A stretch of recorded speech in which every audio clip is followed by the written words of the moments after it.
Sermon number 132. Death and Counseling.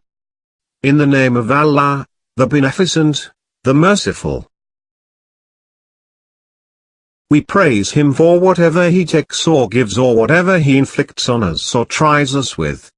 He is aware of all that is hidden and He sees all that is concealed. He knows all that breasts contain or eyes hide. We render evidence that there is no God except He and that Muhammad, peace be upon him and his progeny, has been chosen by Him and deputized by Him, evidence tendered both secretly and openly, by heart and by tongue. By Allah, certainly it is reality not fun, truth not falsehood. It is none else than death. Its caller is making himself heard and its dragsman is making haste. The majority of the people should not deceive you.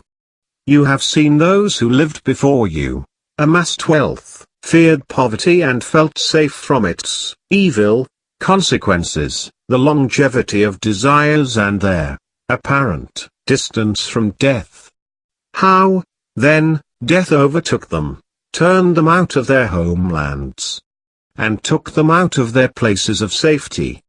They were borne on coffins. People were busy about them one after another, carrying them on their shoulders and supporting them with their hands. Did you not witness those who engaged in long-reaching desires, built strong buildings, amassed much wealth, but their houses turned to graves and their collections turned into ruin?